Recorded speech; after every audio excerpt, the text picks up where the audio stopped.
Welcome to the Christmas Leftovers podcast. When I was editing the Christmas podcast, I realized, shit, I talked for almost an hour and I forgot so much other stuff that I wanted to talk about. So I thought, let's do a Christmas Leftovers podcast. And yeah, put another Yule log on the fire, hang that mistletoe back up, and let's roast some chestnuts, bitches. I failed to mention in the last podcast how much I love eggnog. Now, I've cut back drastically from when I was a kid. Really, up until a couple of years ago, if I'm being honest with myself. I used to have eggnog lattes all the time this time of year. Really starting in October. Whenever I see eggnog, back in the day, I would get eggnog lattes. And I'm not talking like I would split it with milk. No, full on eggnog. Now, I've already had my one this year, but I'm thinking it's 2020 and it's not exactly Christmas yet. I may make an exception and make my favorite holiday alcoholic drink, which is eggnog and brandy. I love it. There's just something about the balance between the two. Because the eggnog is a little creamy, and then you have the brandy, which is, kind of like cognac, very strong, kind of burns going down, but it's dark, and it has kind of a dark, robust taste. So when you combine those two, to me, it just is a nice, even flow. When I drink it, I envision Santa Claus with the shirt off, just chilling on a white sanded beach with his arms behind his head, and Mrs. Claus is, giving him the old Jolly Hummer. But no, yeah. She could be doing that. It's her decision. I don't know about the Claus's marriage life, but anyway, back to the beach, sipping pina coladas, and it's a cool 90, but it's not a hot 90. It's a nice 90. Anyway, and the waves are crashing, and all the elves are getting drunk in the cabana. To me, that is what Christmas is all about. Eggnog and brandy. Sorry, everybody. Oh man. I tried finding Christmas-related marijuana, but I couldn't find anything. So tonight I'm smoking Grease Monkey, and that Grease Monkey strain is by one of my favorite weed companies, Gabriel Cannabis. Gabriel, I don't know. It's, Gabriel. Everybody knows how to spell Gabriel, but anyway, I love eggnog. Probably a close second is hot buttered rum, but I just don't see it anymore. What's that really popular one? It's in tea. Hot toddy. I've tried hot toddy so much. And every single time I'm like, meh, I don't like it. Give me a hot buttered rum or give me eggnog and brandy. God, all this talk of eggnog. I may have to go to the store for an emergency pack. Anyway, let's see.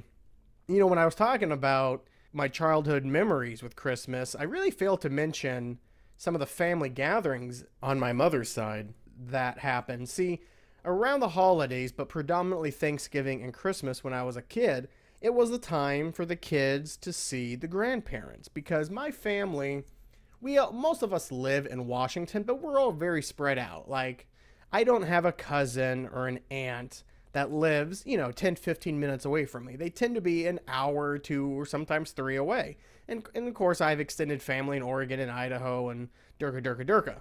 So I would say the first 10, 12 years of my life, Christmas was a time of getting together with family. So I would see my cousins that I would only see this time of year.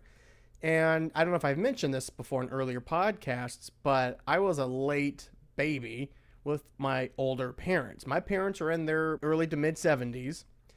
And so my cousins tended to be, 15, 20 years older than me. So all of my cousins right now are in their early 50s to late 50s, honestly. And so their kids, my second cousins, tend to be closer to my age, but still there's a gap. My oldest second cousin is still in her mid-20s, so there's still about a 9-year gap. So anyway, I had one cousin who was like me, and so my cousin Lynn, so he and I would party our asses off. Now, my grandfather and my grandmother were very festive people. And so we would always get together at my uncle's house or my grandparents' house because they had a pretty nice sized place for the hosting. And I just remember watching football with my uncles, sneaking wine, eating way too many deviled eggs. And, when I was a kid, I could put away deviled eggs. I remember explicitly one Thanksgiving, I took the whole tray, and there must have been over 20 on there. But, deviled eggs, they're so strong, and they're just so fatty. But, I was a little chub kid. I thought I better hide these because I don't want anyone else to eat them. I took the whole tray into the spare bathroom, and I locked the door, and I ate basically all of them. I don't remember the exact number, but I remember carrying in a full tray into the bathroom, putting the tray on top of the toilet, sitting on the toilet, and just shoveling my fat fucking face with these deviled eggs. If there was 20 on the tray, I must have had at least 12, 13. I don't know. I mean, I don't think I ate them all. I'd like to think I didn't eat them all, but I ate way too many, suffice to say. And I did all this in like 5 minutes. And then I came back out of the bathroom, put the tray back, and then I started feeling like, garbage, as one is going to feel when you just basically eat a half a carton of eggs and mayonnaise, and God only knows what else is in these deviled eggs that my aunt made. And so I quickly ran back to the bathroom, and I was shitting and puking, and my family was laughing at me because they put two and two together, But no, besides that, that's still a fun memory. I still love deviled eggs. There was a lot of fun times with my family and Christmas when I was a kid. And unfortunately, once my grandparents passed, we stopped getting together in these large get-togethers. Every so often, someone would host, but I would say the last decade or so, we really are just getting together at restaurants now. Nobody wants to host. And like I was saying last podcast, one of the main reasons that I fell in love with this house is that I thought I could now host again. I could be the person that would host a new generation. I still have my aunts and uncles, but they're old as fuck, and I don't really know if they're gonna travel all the way out here. But my mom would, and my family nearby would, and I have a couple cousins and second cousins, and fuck, even third cousins that would. So I don't know. I'm pretty excited. So to tie this in with Christmas future, I foresee in the future a lot of cool things happening, and I'll probably have to take charge of that, but that's okay. I'm okay for that. I'm happy being the lead dog in the sleigh race. I don't mind being Rudolph, lighting the way for my younger family members. So let's keep moving on with some more movies and stuff. I thought of a really good Christmas movie idea, and let me lay it out for you. 3 words: Santa Claus heist film. That could be 4 words, but I was putting Santa Claus as 1 word. But just think about this. Has there ever been a heist film involving Santa Claus? Has there ever been an Ocean's 11 involving Santa Claus? You don't think so, and I've seen a lot of movies. God, I've wasted a lot of my life.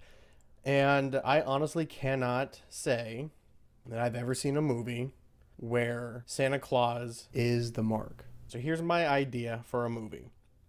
You know how a bunch of fringe groups are meeting on social media sites, and then they meet in person, and now you got QAnon and flat earthers, and space isn't real, and Wyoming isn't real, durga durga durga.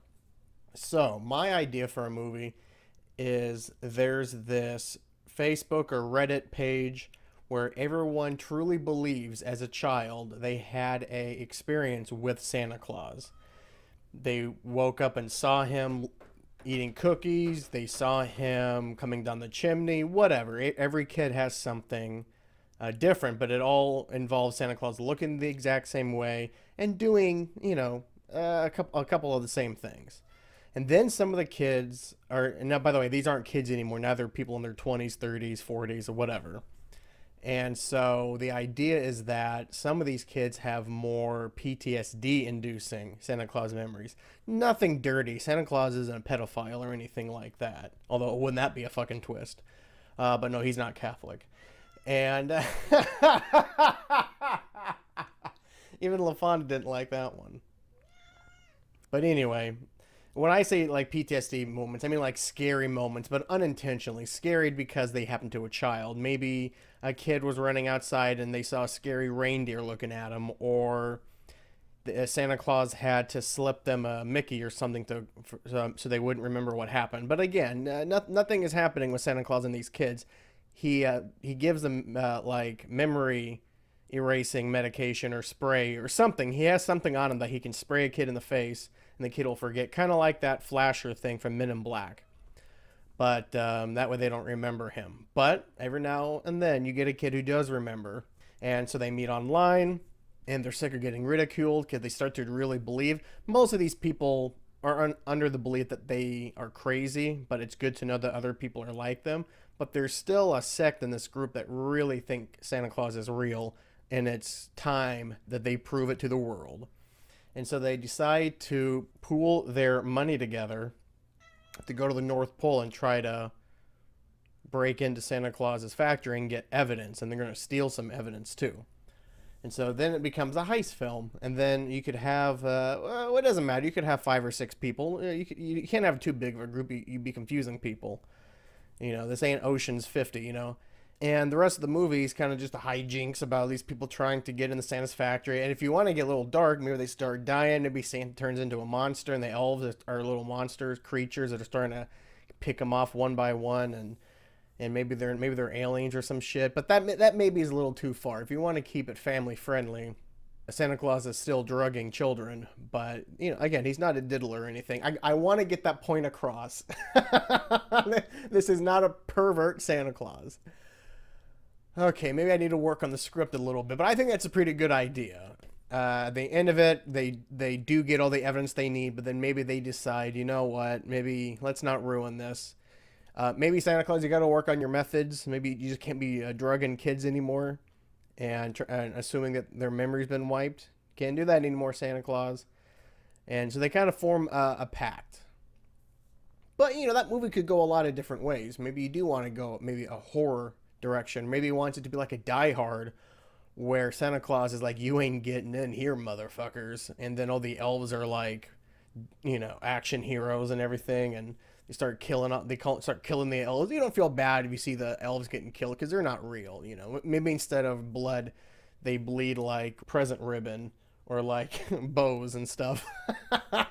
Tinsel. Oh, that'd be hilarious. That's a really good idea. But anyway, I love my movie ideas. So hit me up with what you think of my Santa Claus heist film, and tell me how you would like it to end. Is Santa Claus the family-friendly Santa Claus, and they come to a friendly resolution? Think Willy Wonka and the Chocolate Factory type theme, or is it going to be kind of a horror like monsters and aliens and pretty violent and gory? Or do you want it to be like a nice action comedy? Yeah, there's going to get some violence, but you're going to get a few one-liners in there, and it's kind of a B-movie kind of feel. You can't make it a drama, I don't think. You would make it a drama if Santa Claus is diddling the kids, and I just don't want to go down that path. I feel like you're going to ruffle a lot of feathers, so let's leave something untouched by time. But anyway, tell me what you think. Shoot me your Christmas movie ideas, and with your permission, I'll talk about it on the pod. See what I get people thinking, Another thing about Christmas that always kind of baffled me is the obsession with coal. Why is coal bad? Why didn't people want coal back in the day? Like in the 50s and 30s and shit. Well, maybe not in the 50s, but definitely during the Depression. If you open up your stocking and there was coal in it, you're like, oh shit, we can burn this. We have fire. Hell yeah. I feel like you would want coal. But now that I'm thinking, was Santa Claus around in the Depression? I don't feel like he was. I feel like Santa Claus has only been a thing since the 1950s for some reason. Let's see. Santa Claus during the Depression. Let's see. No, okay, this is just people who have depression talking about Santa Claus. You stupid fucks. Let me see. Let me put in Great Depression. Oh man, I'm spelling Claus wrong. Maybe that's why. What Christmas was like during the Great Depression? No. You know what? I don't think Santa Claus was around during the Great Depression. So maybe that's why coal was seen as a bad thing, because they didn't need it. We got fat and lazy after the Depression, and we didn't want coal anymore. So, but I'll be honest. I know a lot of people. I've known a lot of people in my life. I don't know anyone who's ever actually gotten coal for a Christmas present. You would think out of all the sassy, sarcastic, pretty cool parents out there that have kids that would love to torture them a little bit, especially in this day and age of those Jimmy Kimmel eating your Halloween candy videos. I love that shit. I love watching kids cry. It's so fucking funny when they think the parents ate something that didn't belong to them. It's so funny. Just like it's so funny to me when I see kids fall on like those America's Funniest Videos or those greatest fail videos on YouTube. I love that shit. I can watch kids fall all the time. I love that shit. What was I talking? Oh, Cole. Yeah, I've been around some pretty like uber dads, like ultra dads that love to ham it up with their kids' friends. Like they love to embarrass their sons, embarrass their daughters. You know, these guys. I know a few of them, and they would have been prime to get their kid Cole, and it never happened. So I want to know: has anyone ever actually gotten Cole during Christmas? Obviously, as a gag gift, unless you really were a little shit kid, then you deserve it. So now I'm thinking I really do want to have kids just so I can do tricks like this on them. Actually buy coal and put it in their stocking and be like, I told you, you were a little shit. You didn't listen to me. Now Santa Claus agrees you're a little shit. Oh, look, Santa Claus wrote a note. It says Angelo Jr. is a little shit. So yeah, let me know. Has anyone ever gotten coal as a present? Or are you planning on buying coal for your children? I think that'd be hilarious. So yeah, let me know. You know what old Christmas movie really scared the shit out of me? Was the Rudolph the Red-Nosed Reindeer movie from I think either the 50s or the 60s, 1964. You know, that's the uber popular one. But that movie scared the fuck out of me when that like Yeti abominable snowman came out, and didn't it kill an elf or a reindeer and you actually saw it eat it and there was blood? It scared the shit out of me.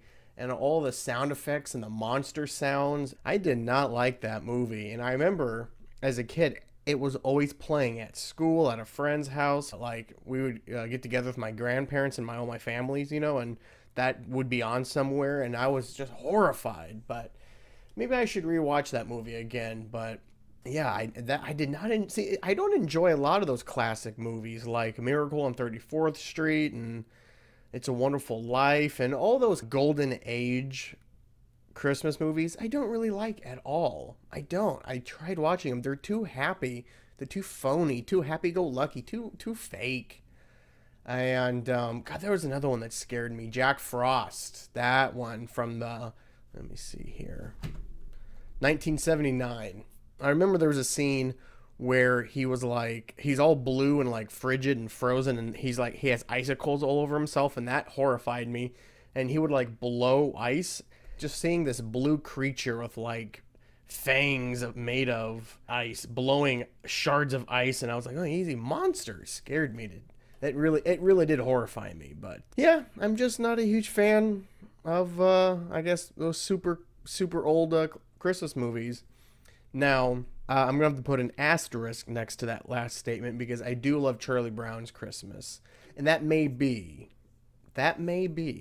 the best Christmas soundtrack ever. From start to finish. I love Charlie Brown Christmas. Oh, who did that? I'm drawing a blank. The composer. I feel like I should know this. Yeah, Vince Guaraldi. God, I feel so stupid. But yeah, Vince Guaraldi is a damn musical genius. But since we're on the subject of Christmas music, I feel like this is a good time to just kind of go over some of my favorite Christmas songs. Now, I will never say I'm a Christmas music fan, but I do like some songs. So starting off, and I'll save the best for last, I will say my number 2 all-time favorite Christmas song is Stop the Cavalry, but the version done by Corey Band and the Gwalia singers, Gwalia. I know what you're thinking. Gwalia singers sound like they're some kind of African tribe. No, they're not. They're actually a Welsh men's choir. Welsh, Wales, in the UK, you dumb fucks. Now, the original version was done by a British singer named Jonah Louie. It's a weird name for a man, especially from the 1970s. Jonah Louie.